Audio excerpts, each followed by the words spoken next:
বন্ধুরা, তোমরা অনেক মহিলাদেরই দেখে থাকবে শ্রাবণ মাসে সবুজ রঙের শাড়ি, সবুজ রঙের চুড়ি পরতে। তো কেন এই শ্রাবণ মাসে সবুজ শাড়ি এবং সবুজ চুড়ি পরা হয় সেটাই আজকে তোমাদের সাথে শেয়ার করব।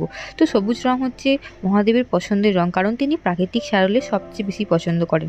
আর প্রাকৃতিক রং সবুজ, তাই বলা হয় যে শ্রাবণ মাসে সবুজ রং পরা খুব শুভ। শিবের পুজোর সময় মহিলারা সবুজ রঙের পোশাক, চুড়ি অবশ্যই পরে পুজো করবেন, এতে কিন্তু মহাদেব প্রসন্ন হন। শ্রাবণ মাসে সবুজ বর্ণের বিশেষ তাৎপর্যও রয়েছে, কারণ শ্রাবণ মাস বর্ষাকাল, আর বর্ষাকালে চারিদিক থাকে সবুজ।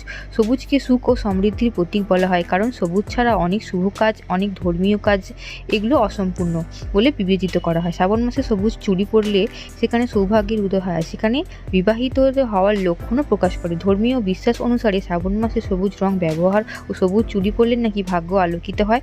অনেক সময় যেমন স্বাদের অনুষ্ঠানে গর্ভবতী মহিলাকেও সবুজ চুড়ি উপহার করা হয়। আমার এই ভিডিওটি তোমাদের কেমন লাগলো সেটা অবশ্যই আমাকে জানিও। ভালো লাগলে অবশ্যই লাইক করে সাবস্ক্রাইব করে দিও।